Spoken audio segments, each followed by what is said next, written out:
السلام علیکم ناظرین، میں ہوں سالک مجید، آپ دیکھ رہے ہیں جب پاکستان ویڈیوز۔ آج ہے 7 نومبر 2025۔ امید کرتا ہوں آپ سب خیریت سے ہوں گے، جہاں کہیں بھی ہوں گے۔ اللہ تعالیٰ آپ کو خوش و خرم رکھے اور اپنے حفظ و امان میں رکھے، سلامت رہیں۔ پاکستان میچ ہار گیا ہے دوسرا ون ڈے، اور یہ لگ ہی رہا تھا کہ ایک میچ جیتنے کے بعد دوسرے میچ میں پاکستانی کھلاڑی ریلیکس ہو جاتے ہیں۔ اتنے زیادہ ریلیکس ہو گئے کہ 8 وکٹوں سے ہار گئے، اتنے زیادہ ریلیکس ہو گئے کہ 9 اوور پہلے ہی میچ ختم ہو گیا۔ تو جنوبی افریقہ کے کھلاڑیوں نے تینوں شعبوں میں پاکستان کو مات دی۔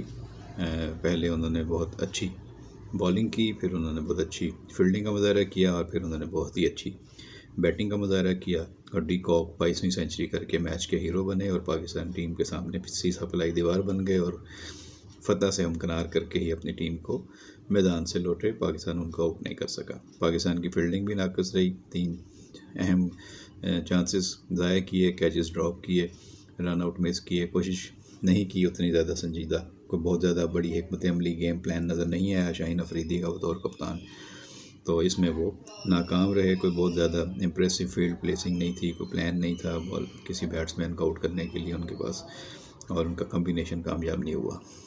تو یہ تو پہلے میچ کے حوالے سے میں نے بات کر دی۔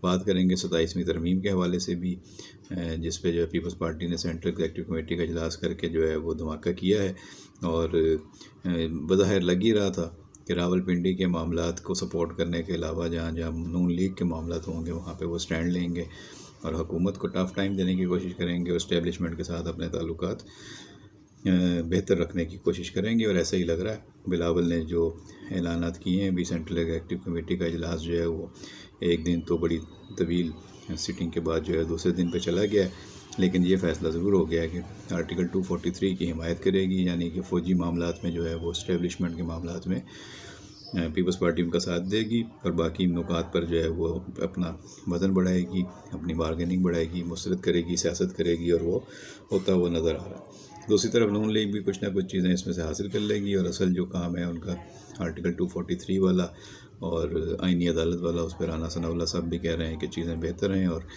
ایک ہی ڈرافٹ آئے گا اور وہ منظور کر لیا جائے گا۔ لیکن کابینہ کا اجلاس جو آج ہونا تھا وہ ملتوی کر دیا گیا، اور سینٹ کا اجلاس بھی، تو اس سے لگتا ہے کہ معاملات ابھی اتنے واضح نہیں ہیں جتنے حکومت آسان سمجھ رہی تھی، تو اس کو مشکلات ہو رہی ہیں۔ اور ابھی ادھر مولانا فضل الرحمان صاحب بھی ایکٹیو ہو گئے ہیں، ایم سے بھی ملے ہیں، اور اب آصف زرداری سے بھی ان کی ملاقات متوقع بتائی جا رہی ہے۔ تو چیزیں جو ہیں وہ آگے بڑھ رہی ہیں۔ ہم خبروں کا جائزہ لے لیتے ہیں، اور کچھ تعلیمی خبریں بھی ہیں، کچھ اسکینڈلز بھی ہیں، ان کی بھی بات کریں گے۔ ایک تصویر میری نظر سے گزری، وزیر بلدیات سید ناصر حسین شاہ ایکسپو سینٹر کراچی گئے تھے، وہاں بین الاقوامی انٹرنیشنل میری ٹائم ایکسپو کانفرنس میں انہوں نے مختلف اسٹالوں کا دورہ کیا، اور ایک بندوق پکڑ کے وہ جو نشانہ لے رہے ہیں وہ تصویر بڑی شاندار ہے کہ ان کے نشانے جو ہیں وہ سیاست میں تو ٹھیک لگتے ہیں، وہاں پہ جو انہوں نے نشانہ لیا ہے تو وہ کتنے ٹھیک رہے نہیں رہے، وہاں جو لوگ موجود تھے ان کے ساتھ وہ بتا سکتے ہیں۔ دوسری طرف موسمیاتی تبدیلیوں سے نبردآزما ہونے کے لیے نجی شعبہ حکومت کا ساتھ دے، یہ کہنا ہے سینیٹر محمد اورنگزیب صاحب کا، جو وزیر خزانہ ہیں، کافی ایکٹیو ہیں، اور پاکستان کی معیشت کو سنبھال دینے کے لیے بہت اقدامات کر رہے ہیں۔ اسلام آباد میں SDPI کے زیر اہتمام سیمینار سے خطاب کرتے ہوئے ان کا کہنا تھا کہ پاکستان کو بڑھتی ہوئی آبادی اور موسمیاتی تبدیلی سے نمٹنے کے لیے سنجیدہ اقدامات کرنے ہوں گے۔ موسمیاتی تبدیلی کے چیلنجز سے نمٹنے کے لیے فنڈز کا صحیح استعمال یقینی بنا رہے ہیں۔ اس سلسلے میں IMF، ایشیائی ترقیاتی بینک اور ورلڈ بینک کے ساتھ مختلف منصوبوں پر بات چیت ہو رہی ہے، تو یہ اچھی خبر ہے ان کی طرف سے۔ ایک تصویر میں نے دیکھی آصفہ بھٹو صاحبہ کی، جو خاتون اول کی حیثیت سے جب وہ دوحہ گئی ہوئی تھی قطر انویسٹمنٹ اتھارٹی کے ساتھ، انہوں نے وہاں پہ جو ہے وہ مذاکرات میں حصہ لیا، اور مختلف معاملات میں انہوں نے خواتین کے ایشوز پر بھی بات کی ہے، اور کافی ان کا اہم دورہ رہا، اور ان کی اپنی بھی لرننگ ہو رہی ہے، اور پاکستان کی بہت اچھی نمائندگی بھی کر رہی ہیں، تو ان کو مبارکباد کہ وہ پاکستان کا ایک اچھا چہرہ دنیا کے سامنے پیش کر رہی ہیں، اور اپنی والدہ کی طرح چیزوں کو سمجھ رہی ہیں، اور اس پر اچھی رائے بھی لوگوں کے سامنے دے رہی ہیں، اور اہم معاملات میں لوگوں میں آگاہی اور شعور بھی بڑھا رہی ہیں۔ اچھا جی، جو تجاویز ہیں پیپلز پارٹی کی، سی نے آرٹیکل 243 میں ترمیم کی تجاویز منظور کر لی ہیں، اور باقی ترمیم پہ بھی جو ہے وہ خاص طور پہ NFC فارمولے کو مسترد کر دیا ہے، اس میں جو ہے وہ فارمولے میں تبدیلی کی تجویز کو مسترد کر دیا ہے، جبکہ رانا ثناء اللہ کہہ رہے ہیں کہ پیپلز پارٹی اور نون لیگ میں آئینی عدالت کے قیام اور آرٹیکل 243 پر اتفاق رائے ہو چکا ہے۔ آئینی ترمیم میں دوہری شہریت کو ختم کرنے کی بھی تجویز ہے۔ 27ویں آئینی ترمیم کا ایک ہی ڈرافٹ آئے گا، اور یہ بات بھی ادھر ہو رہی ہے مختلف حلقوں میں کہ شاید نائب وزیر اعظم کے عہدے کو بھی اس میں تحفظ دیا جائے گا، اور فیلڈ مارشل کے معاملات کو بھی جو ہے وہ آئینی تحفظ دینے کی اس میں بات کی جائے گی۔ فوجی معاملات ہیں، کچھ NFC کے معاملات ہیں، اور کچھ جو ہے وہ تعلیم اور پاپولیشن سے جڑے ہوئے معاملات ہیں، تو اس پہ تو اب ظاہر ہے سیاست ہوگی۔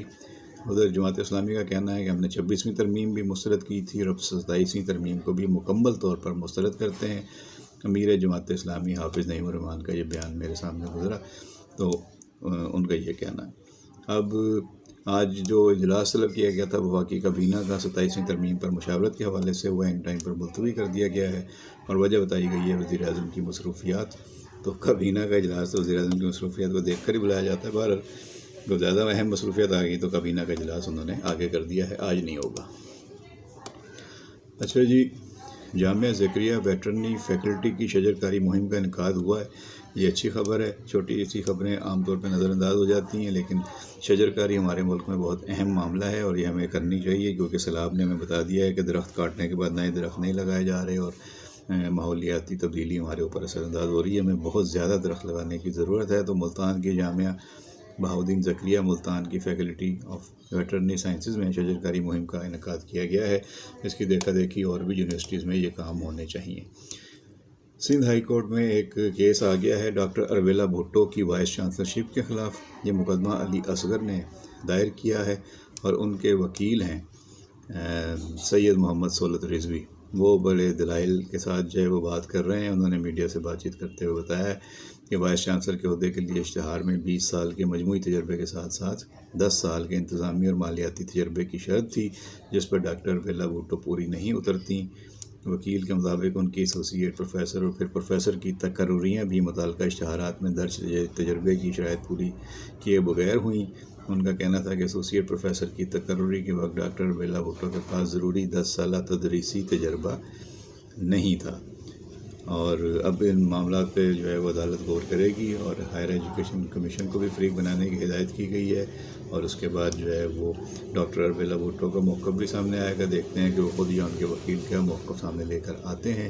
یقینی طور پر وہ اس درخواست میں اٹھائے گئے اعتراضات کا جواب بھی دیں گے، اور ان کو چیلنج بھی کریں گے، اور دیکھنا یہ ہے کہ جو الزامات عائد کیے گئے ہیں کہ تقرری کے وقت جو اتھارٹی تھی اس کو گمراہ کیا گیا، گمراہ کن معلومات دی گئیں، تو ان الزامات میں کتنی حقیقت ہے، کہ واقعی گمراہ کن معلومات فراہم کی گئی تھیں، یا کوئی دستاویزات ایسی ہیں جو درست نہیں ہیں یا جعلی ہیں۔ تو وکیل نے عدالت میں کہا ہے کہ وہ ثبوت پیش کریں گے کہ ڈاکٹر اربیلا بھٹو کی ایک بطور ایسوسیٹ پروفیسر تقرری سلیکشن بورڈ کے جعلی منٹس تیار کر کے کی گئی۔ ان کا کہنا تھا کہ سینڈیکیٹ میٹنگ کے منٹس میں ایجنڈا آئٹم نمبر 26 کو شامل کیا گیا، جو اصل ایجنڈے کا حصہ نہیں تھا، اور رجسٹرار کے دستخط بھی ایجنڈا نمبر 1 سے لے کے 25 تک مختلف ہیں، 26 پر دوسرے رجسٹرار کے دستخط ہیں۔ 249 پیج کے بعد جو ہے وہ آئٹم نمبر 26 جاری کیا گیا، اور اس کے اوپر کوئی صفحہ نمبر بھی نہیں ہے۔ اس طرح کے انہوں نے بہت سے اعتراضات اٹھائے ہیں، اور یہ ڈاکٹر اربیلا بھٹو کے لیے اب ایک چیلنج بن گیا ہے کہ وہ اپنے خلاف لگائے جانے والے الزامات کا جواب دیں، اپنے آپ کو بے قصور ثابت کریں، اور اپنے خلاف الزامات کو غلط ثابت کریں۔ ادھر کے الیکٹرک کے CEO سید مونس عبداللہ علوی بھی پھر جو ہے وہ خبروں میں، پہلے وہ ہراسمنٹ کے حوالے سے خبروں میں تھے کہ ان کے ادارے کی ملازمہ نے ان پر کیس کر دیا تھا، وہ اس پہ کافی عرصہ ان کے ساتھ مسائل رہے۔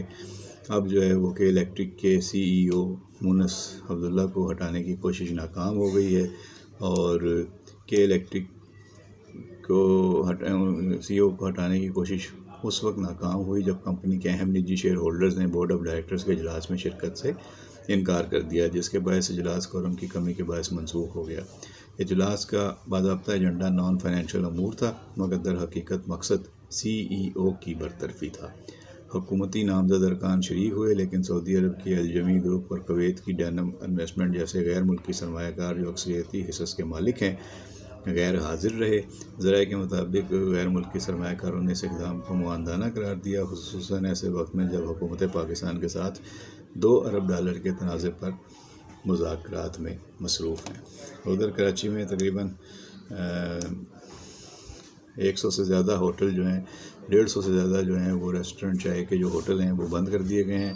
تجاوزات کی آڑ میں ان کے خلاف آپریشن ہو رہا ہے، اور اب وہ احتجاج کی دھمکی بھی دے رہے ہیں۔ ان کی ایسوسی ایشن نے دھمکی دی ہے کہ وہ اس طرح کے آپریشن روکے جائیں، ورنہ ان کے خلاف احتجاج کیا جائے گا، ہائی ویز روک دی جائیں گی، بلاک کر دی جائیں گی۔ ادھر این ای ڈی یونیورسٹی کے حوالے سے روزنامہ جنگ میں خبر آئی، وہ کافی حیران کن تھی۔ این ای ڈی میں مالی نظم و نسق کے اصولوں کی کھلی خلاف ورزی، کنٹرولر اسٹوڈنٹ افیئرس کے نام سے چلنے والے اکاؤنٹ کی بندش کے احکامات جاری کیے گئے ہیں۔ ملک کی سرکاری جامعات میں مالی نظم و نسق کے اصولوں کی کھلی خلاف ورزی سامنے آ گئی ہے، جہاں بعض ادارے ایسے بینک اکاؤنٹس چلا رہے ہیں جو صرف ایک دستخط سے آپریٹ کیے جا رہے ہیں۔ ان اکاؤنٹس میں کروڑوں روپے کے لین دین جاری ہیں، جبکہ انہیں کسی مالیاتی ریکارڈ یا آڈٹ میں ظاہر نہیں کیا گیا۔ N E D university of engineering and technology کے وائس چانسلر ڈاکٹر طفیل نے اس صورتحال پر فوری ایکشن لیتے ہوئے تمام اکاؤنٹس کی بندش کے احکامات جاری کیے ہیں۔ یہ میڈیا رپورٹ ہے جس میں کہا گیا ہے کہ یونیورسٹی کے نام پر واحد دستخط سے اکاؤنٹ چلائے جا رہے تھے، اور ڈاکٹر طفیل نے بالخصوص کنٹرولر اسٹوڈنٹ افیئرس کے نام سے چلنے والے اکاؤنٹ کی بندش کے احکامات جاری کیے جو طویل عرصے سے فعال تھے۔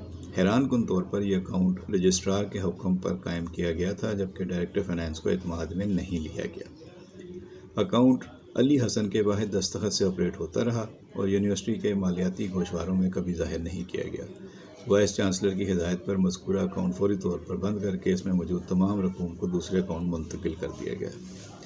تو یہ خبر بھی جناب تھی، تو میں نے کہا شیئر کر لیں۔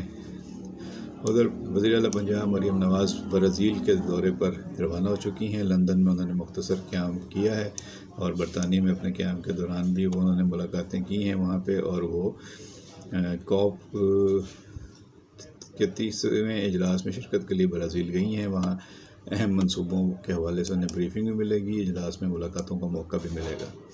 تو دیکھتے ہیں ان کا دورہ کتنا کامیاب رہتا ہے۔ کچھ شوبز کی خبریں آپ کے ساتھ شیئر کرتے چلتے ہیں کہ آمنہ شیخ نے 7 سال تک شوبز انڈسٹری سے دور رہنے کی وجہ بتا دی ہے۔ وہ پاکستان کی ڈرامہ اور فلم انڈسٹری کی معروف اداکارہ ہیں۔ آمنہ شیخ 7 سال کے وقفے کے بعد دوبارہ کام کے لیے تیار ہوں۔ بچوں اور گھر کے انتظامات کے بعد اب خاندان اور پیشہ ورانہ زندگی کے درمیان بہتر توازن قائم کرنا چاہتی ہوں، یہ ان کا کہنا ہے۔ آمنہ شیخ کے کافی فینز ہیں اور ان کے لیے خوشی کی بات ہے وہ دوبارہ آ رہی ہیں اسکرین پر۔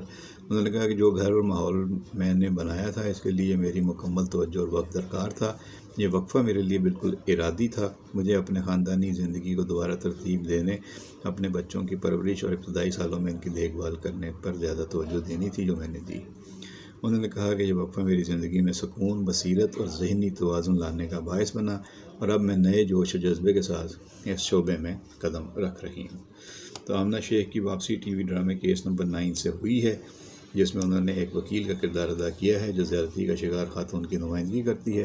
ڈرامے کی کہانی عدالت، قانون اور سماجی مسائل کے گرد گھومتی ہے، اور اس کو کہا جا رہا ہے کہ یہ ڈرامہ کافی اویئرنیس دے رہا ہے۔ اچھا جی، آپ کو پتہ ہے کہ وہ نوٹس دیا تھا اس دن صبا قمر نے صحافی کو، تو درفشاں سلیم اور عائشہ عمر نے صبا قمر کی حمایت کر دی ہے، اور انہوں نے کہا ہے کہ یاد رہے کہ صبا قمر نے 2 روز قبل صحافی کو 10 کروڑ روپے ہرجانے کا نوٹس بھجوایا تھا، انہیں 1 ہفتے میں معافی مانگنے اور ان کے خلاف کیے گئے پروگرام کو یوٹیوب سے ہٹانے کا مطالبہ بھی کیا تھا۔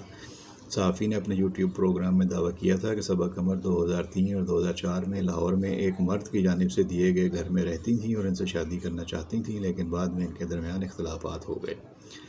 انہوں نے یہ دعویٰ بھی کیا تھا کہ صبا قمر کو کوئی بھی شخص کسی بھی شہر میں گھر دے دے تو یہ وہاں رہنے کے لیے تیار ہو جاتی ہیں۔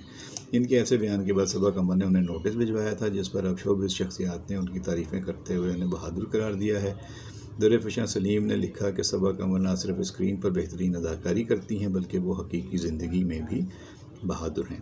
عائشہ عمر نے اپنی سٹوری میں صبا قمر کی تعریفیں کرتے ہوئے لکھا کہ انہوں نے مستقبل کے لیے ایسے کاموں کے لیے طریقہ کار طے کیا، انہیں اس پر فخر ہے۔